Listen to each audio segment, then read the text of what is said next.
कहा जाता है कि एक नारी के बिना दुनिया की हर काम अधूरे होते हैं।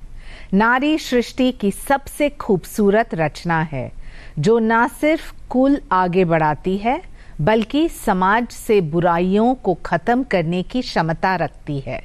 इन्हीं सब सफलताओं की कहानी पर आधारित है हमारा कार्यक्रम नेत्री।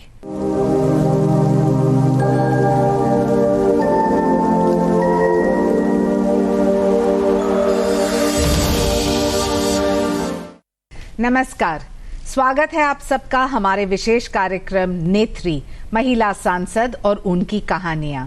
मैं हूं शाइना एनसी और आज हमारे साथ मौजूद है दर्शना विक्रम जरदोश, जो कि सूरत, गुजरात से लोकसभा सांसद है। बहुत स्वागत है आपका। चर्चा शुरू करने से पहले उनके जीवन के अब तक के सफर की एक झलक। दर्शना जरदोश एक राजनीतिज्ञ हैं जो लोकसभा सदस्य के रूप में सूरत, गुजरात का प्रतिनिधित्व करती हैं। इनका राजनीतिक सफर शुरू हुआ 1988 से। 2014 में दर्शना जरदोश मतों के ऐतिहासिक अंतर से 16वीं लोकसभा के लिए चुनकर आईं। 2019 में भी भारी मतों के साथ 7वीं लोकसभा के लिए विजयी हुईं। दर्शना जरदोश का जन्म 21 जनवरी 1961 में सूरत, गुजरात में हुआ। वहीं से इन्होंने अपनी बीकॉम की degree sir KP college of commerce, Surat, Gujarat से प्राप्त की। साथ ही NIIT राष्ट्रीय सूचना प्रौद्योगिकी संस्थान से की। दर्शना जरदोश एक अच्छी नृत्यांगना और फोटोग्राफर भी हैं। इन्होंने अपनी हर भूमिका को बखूबी निभाया है।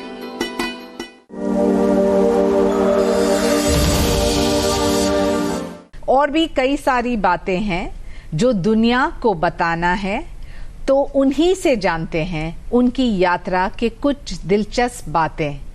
नमस्कार दर्शना बेन। नमस्ते। सबसे पहले तो बचपन के बारे में चर्चा करते हैं कि आपके बचपन में आपने पढ़ाई खूब की, कंप्यूटर साइंस भी किया, बहुत सारे अलग अलग कोर्सेज। आप राजनीति में क्यों आए? मैं एक सामान्य फोटोग्राफर की लड़की हूँ। बचपन से हम लोगों को बेटों की तरह ही पाला। हम कजिन सिस्टर्स 5 थे और हमारे बीच में एक ही ब्रदर था। फिर भी पापा ने हम लोगों को बचपन से छोटे छोटे कार्यक्रम में फोटोग्राफी करने के लिए भेजे और वहाँ पे जो भी हम लोगों ने फोटोग्राफ्स वगैरह करते थे उसमें हमें पॉकेट मनी मिल जाती थी। तो स्कूल से मेरा कैरियर बहुत अच्छा रहा। GS भी रही, कॉलेज में गई, वहाँ भी ये लीडरशिप वाले मेरे जो गुण हैं वो थे। लेकिन राजनीति में आने का कुछ सोचा नहीं था। लेकिन लव मैरिज के बाद जब मेरी माँ जो एक महिला बैंक चला रही थी उसमें कुछ अन्याय हुआ। हाँ। और वहीं से मेरा सफर राजनीतिक शुरू हुआ। तो आपने किया बीकॉम, इकोनॉमिक्स, बैंकिंग, फिर कंप्यूटर साइंस का एक कोर्स किया और उसके बाद राजनीति। उसके पहले बहुत सारी एक्टिविटी की, जैसे फोटोग्राफी के साथ डांसिंग भी किया, भरतनाट्यम किया, विशारद किया। तो जो सांस्कृतिक जो भी मतलब गतिविधियां थी तो वो बचपन से स्कूल से सीख कर आए थे। और वहाँ से जो स्कूल में पढ़ी थी, को एजुकेशन वाली स्कूल थी, कॉमर्स कॉलेज गई, वहाँ स्कूटर सबसे पहले चलाने वाली सब लड़कियां हमारे घर से थी। तो ये मेरा बचपन का ब्रॉटअप बहुत अच्छा रहा। पापा ने बहुत सपोर्ट किया। और उसके बाद में जब मैंने लव मैरिज के लिए उनको पूछा तब भी उन्होंने बोला कि अब ग्रेजुएशन कंप्लीट कर लो और उसके बाद शादी करना। तो जहां मेरी शादी हुई वहां लॉयर फैमिली थी, लेकिन वो लोग जो उनके फोर्थ फादर वगैरह जो थे वो जरदोश मतलब जरदोशी काम करने वाले। अच्छा। तो OBC कम्युनिटी के थे और मैं अनाविल ब्राह्मण की लड़की थी, तो थोड़ी शादी में ये हुआ। हाँ। लेकिन आज जो मैं बता रही हूँ कि सबसे ज्यादा फायदा आज मुझे हुआ शादी के बाद। जैसे बेटियों की शादी हो जाती है तो माँ के घर, पापा के घर और शादी के बाद ससुराल, तो दोनों का जो एडवांटेज मिलता है वो मुझे मिला। जैसे देसाई कम्युनिटी में मोरारजी भाई देसाई जहाँ सूरत से लड़ते थे, तो मेरी माँ के दूर के रिलेटिव से, और वो जब चुनाव लड़ने जाते थे तो छोटा सा उसको श्रीफल देने जाते थे। और वहां का भी मेरा एक फोटो होगा कि जहां मेरे लैब पर कैमरा है। और वहीं से जो इतना ही हम लोगों का पॉलिटिकल बैकग्राउंड है, मेरी माता पिता ने खादी पहनकर 1.25 रुपये में शादी की थी, तो वो बहुत गांधीवादी विचार वाले थे, तो उसी के संस्कार आगे बढ़ते गए। और जब मेरी शादी हुई तो उसके बाद में जहाँ मैं गई वहाँ पे भी उन्होंने, कोई अहमदाबादी दर्जी थे लेकिन दर्जी का काम नहीं किया था, लेकिन आज वो कम्युनिटीज है, दर्जी कम्युनिटी से सबसे पहले महिला सांसद और उनको मिनिस्टर बनाया गया। और ब्राह्मण और ओबीसी ये कॉम्बिनेशन उन दिनों क्या बहुत रेजिस्टेंस था? हाँ था, क्योंकि मैं परिवार की बड़ी लड़की थी, तो कजिन सिस्टर्स की शादियां भी बाकी थी, तो थोड़ा कुछ हुआ, लेकिन उनका जो उनके घर का माहौल था, एजुकेशन का, उनके प्रति जो व्यवहार था उनका, जो मेरे जिस तरह से मैंने सोचा, जो सच में अनाविल कम्युनिटी ज्यादा कंजर्वेटिव है, उससे ज्यादा मुझे ब्रॉड माइंड वाला मुझे ससुराल मिला, जहाँ सब लोग पढ़े लिखे थे, जो मेरे शौक के हिसाब से मुझे आगे जाने दिया उन लोगों ने। तो राजनीति कैसे आया? मेरी माँ ने एक बैंक शुरू की थी और बैंक में कुछ रॉन्ग इन्वेस्टमेंट की वजह से कुछ झगड़ा हुआ और वहां से मेरी सफर शुरू हुई। जहां हमारे सांसद थे तो मैं मेरे वार्ड से शुरुआत की, जहां मैं थी वहां से मैंने उनको सपोर्ट करना शुरू किया। तो आप वार्ड से आगे बढ़ी, फिर महिला मोर्चा की अध्यक्ष बनी शहर की, फिर मैं अनकॉन्टेस्टेड सबसे पहली कॉर्पोरेटर बनी, जहां मैं उस दिन नरेंद्र भाई का पहला फोन आया था, क्योंकि पूरे गुजरात की महिला कॉर्पोरेटर थी जिसको सुबह टिकट मिला और शाम को मैं जीत गई थी। तो चुनाव में कभी गई नहीं, चुनाव सबसे पहले 2009 में मैंने संसद का लड़ा। तो कॉर्पोरेशन का सफर अच्छा रहा। फिर कॉर्पोरेशन के सफर के बाद में 5 साल के बाद में जब लग रहा था मैं मेयर बनूंगी, मैं एमएलए बनूंगी, तो उस टाइम पे हम लोगों को घर पे बिठा दिया गया। नो रिपीटिशन फॉर्मूला में आगे बढ़ने का मौका हट गया। नरेंद्र भाई ने पूछा भी हम लोगों को एक बार कि क्या आप लोग नाराज नहीं है, लेकिन सच में मेरी ट्रेनिंग वहीं से शुरू हुई, क्योंकि उसके बाद में महिला मोर्चा में जनरल सेक्रेटरी गुजरात में थी। और जिस तरह से नरेंद्र भाई और आनंदी बेन ने हम लोगों का ब्रॉटअप किया, जिस तरह से हम लोगों का जैसे संस्कार सिंचन किया, ट्रेनिंग मिला, तो 26 जिले और 7 महानगर में महिला सम्मेलन जो 1 लाख से 1.5 लाख की महिलाओं के बीच का था, वो करते करते हम लोग जब 2009 तक पहुंचे, तब हम लोगों को ये इलेक्शन वाली प्रोसेस में डाला था कि तो आपको पता चला कि कैसे है।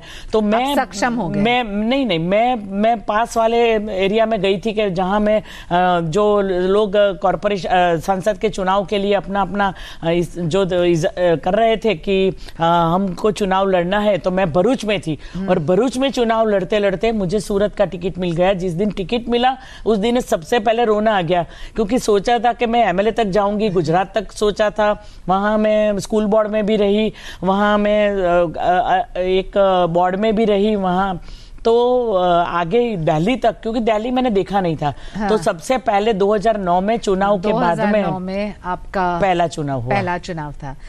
दर्शना बेन, 30 साल कोई महिला को राजनीति में रहना बहुत लंबा समय है, और कभी कभी हमने देखा है कि महिलाओं को पुरुष से ज्यादा संघर्ष भी करना पड़ता है। आप जब इलेक्शन लड़े 2014 में, आपको सबसे ज्यादा वोट्स मिले 5,33,000, मीनिंग पूरे देश में कोई महिला नहीं थी जो आपके करीब भी आ सके जीत में।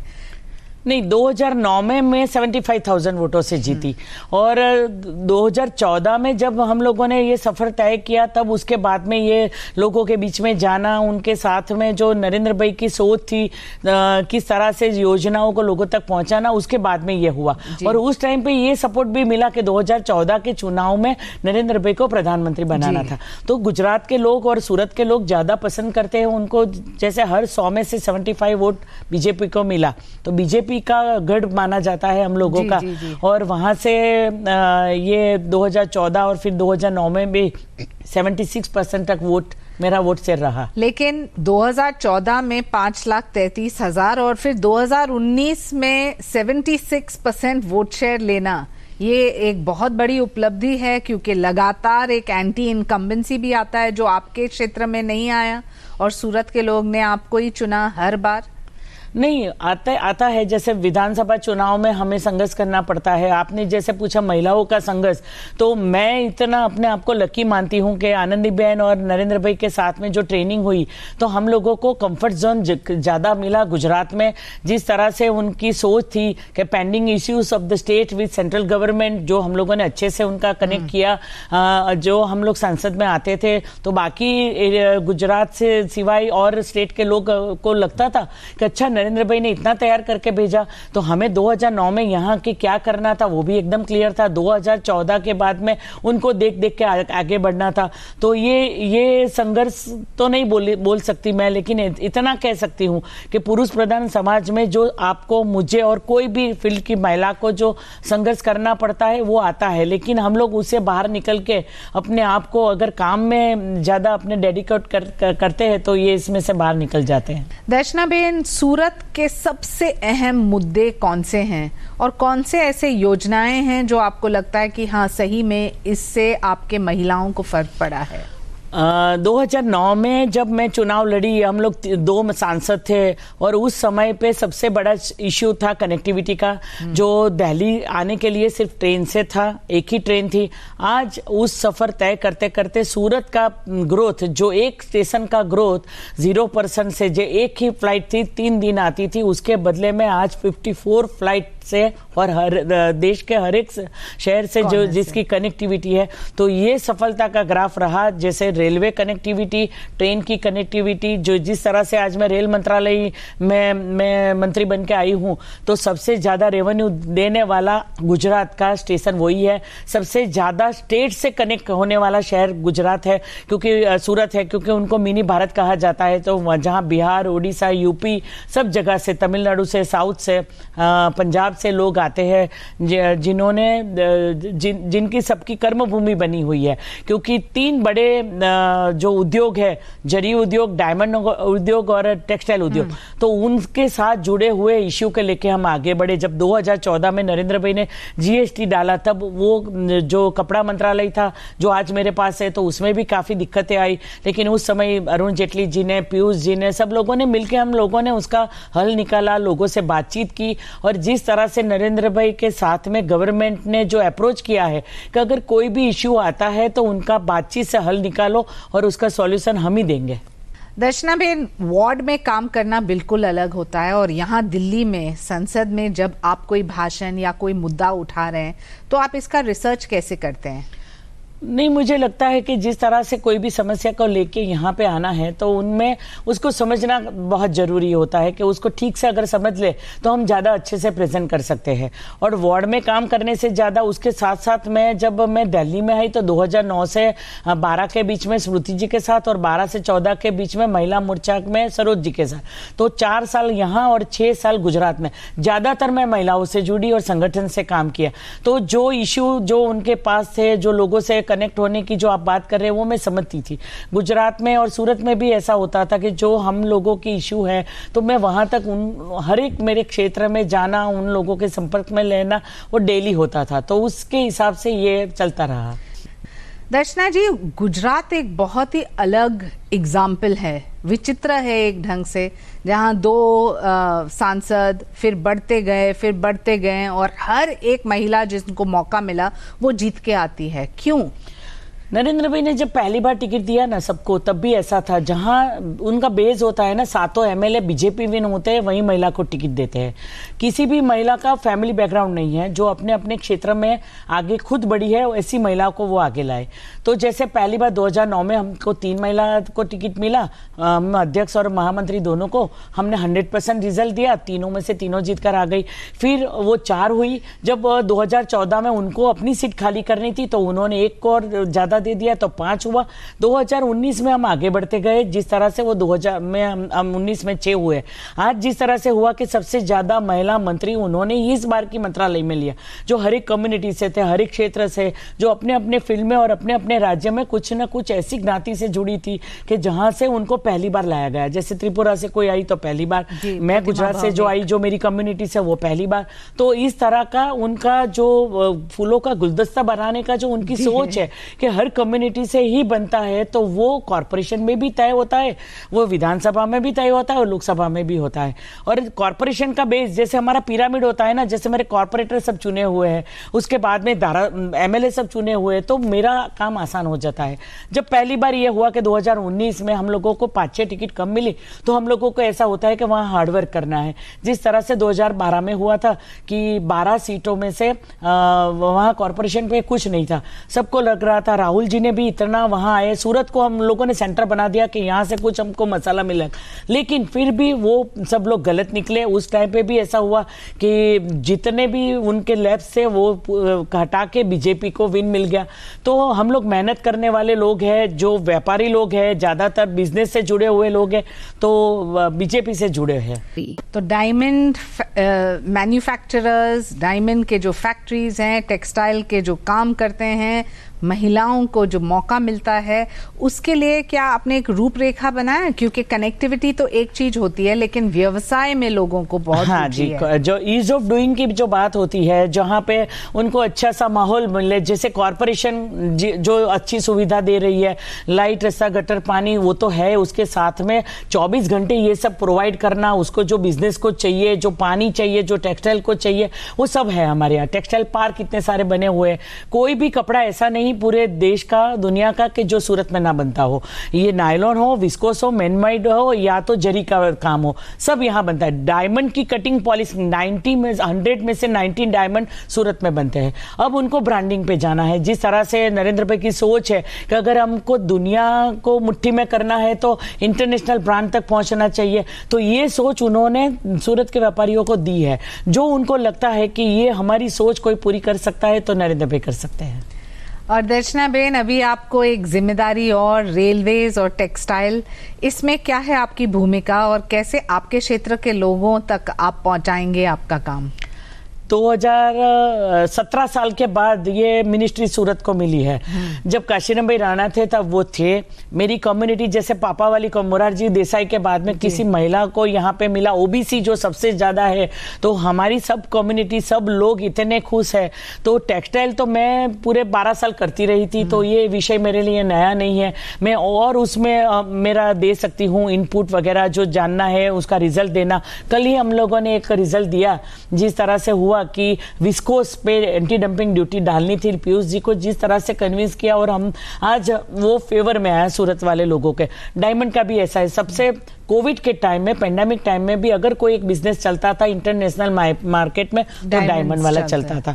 तो इसका भी ऐसा ही है कि उनको भी बहुत सारा सपोर्ट जो चाहिए वो हमारे यहाँ कॉरपोरेशन, जो फैक्ट्रियां हैं, उनकी एक्सपोर्ट सिस्टम, दुनिया का सबसे बड़ा डायमंड हब सूरत में बनने जा रहा है। अगर ये नरेंद्र भाई नहीं लाते, जिसका ओपनिंग करने जा रहे हैं, आज मैं रेलवे मंत्रालय में हूं, तो रेलवे का पीपीपी का मॉडल, जो सबसे बड़ा सूरत का हब बनने वाला है, जो सबसे, जैसे गांधीनगर में खुला उनके सपनों का स्टेशन, ऐसा सूरत में बनने वाला है।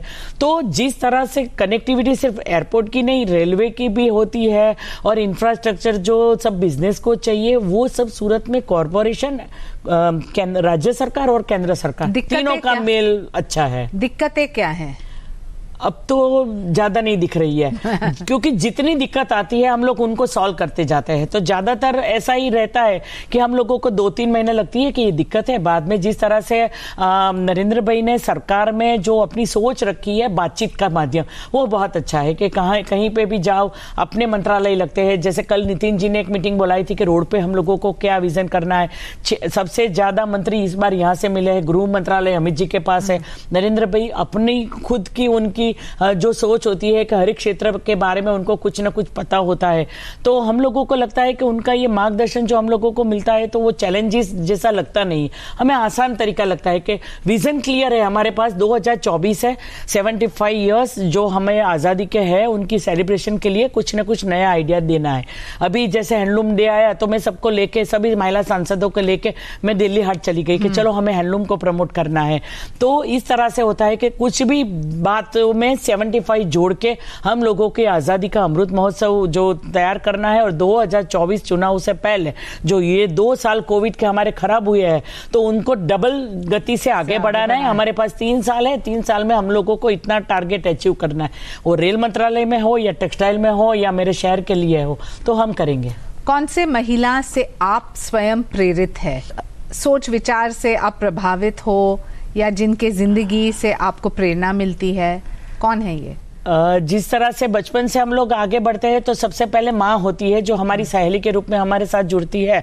बाद में जब मैं गुजरात में पॉलिटिक्स में आई तो आनंदीबेन जो है तो माँ की भूमिका में वो आगे बढ़ी। दिल्ली में आए तो सुषमा जी थे जो उनका मार्गदर्शन मिलता था 2009 में। 2014 में ये रोल बदल के ऐसा आगे बढ़ा कि स्मृति जी जुड़ गई, उसके बाद में आगे बढ़े तो निर्मला जी जुड़ गई। तो ऐसा होता है। और जब मैं तो इतनी खुश नसीब हूँ जो फोटोग्राफी करती थी कि राजमाता की खुद फोटो लेने की मुझे वो मौका मिला है।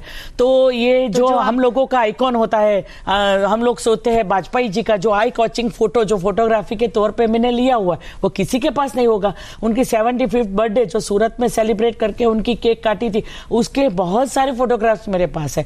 नरेंद्र भाई का लुक खुद जो ब्लैक एंड व्हाइट से इतनी व्हाइट वाली जो दाढ़ी तक वो पहुंचे हैं। तो एक बार उनकी बर्थडे के दिन मैंने उनको जो पूरा बना के दिया था तो उनको लगा था मैं ऐसा था। तो मतलब छोटे से नरेंद्र भाई जो हार्डवर्क करने वाले और वहां से आज जो अप टू डेट जो उनके कपड़े रहते हैं, जो सब हम लोग सोचते रहते हैं कि उनकी एक पर्सनालिटी हो गई, तो उनका पूरा ग्राफ फोटोग्राफी के हिसाब से मैंने देखा है। सुषमा जी के साथ ऐसा हुआ था कि एक दिन सुषमा जी और सोनिया जी साथ में थे और दोनों ने एक दूसरे के कंधे पे हाथ डाला था। ऐसे एक फोटोग्राफ जो है तो बहुत सारी ऐसे मौके मिले कि जो फोटोग्राफी विजन से जो एक सामान्य फोटोग्राफर की लड़की यहां तक पहुंची जिसमें सबका सपोर्ट रहा और उसके साथ में मुझे जो अचीव करना था मुझे काम करने में मजा आया। तो दर्शना बेन, जो आप राजनीति में नहीं थे, संसद में नहीं बैठे, आज मंत्री नहीं थे, तो आप एक फोटोग्राफर बनना चाहते थे? नहीं, फोटोग्राफर तो नहीं बनना था। मैं अच्छी हाउसवाइफ बनना चाहती थी। मैं अच्छा कुक भी कर लेती हूँ। मुझे ऐसा था कि छोटा सा परिवार हो, उसके साथ आपके तो म्यूजिक करती रहती हूँ। ट्रैवलिंग का शौक होता है, जैसे घूमना फिरना परिवार के साथ में, जो अब कम हो गया 2009 के बाद में, फिर भी ये मौके चुरा लेती हूँ। और जब लाइफ में हम आगे बढ़ते हैं, जब 60 के ऊपर जाते हैं, तो सबसे ज्यादा जो आनंद हम लोगों को मिलता है ग्रैंड चिल्ड्रन से मिलता है। जिस दिन मेरी शपथ विधि हुई, मेरे परिवार से कोई हाजिर नहीं था, वो लोग 5 दिन के बाद मुझे मिले। तो नहीं, जब मेरे लिए सरप्राइज था जिस दिन मैं मंत्री बनी। तो सूरत से तो कोई आ ही नहीं सकता, सब लोग सूरत में थे। फिर मैंने सोचा कि यहाँ अभी 15 अगस्त के बाद जाना है, तो सब लोगों को 5 दिन के बाद ही बुलाया। तो उसके पहले तो मेरा जैसे मंत्रालय में प्रवेश हो गया था, वो सब हो गया था। उसके बाद में परिवार से मिलना हुआ। तो 3 ग्रैंडसन है कि जिसके साथ में उसके साथ खेल के उसके साथ बाद जो 5 साल के हुए हैं, तो उनका ग्रोथ मैंने बहुत कम देखा। लेकिन 2 साल कोविड में उनके साथ रहने का मौका मिल गया और अब लग रहा है कि ये सब वापस दूर चलने लगा है, क्योंकि ये दोनों मंत्रालय की जिम्मेदारी मिली है।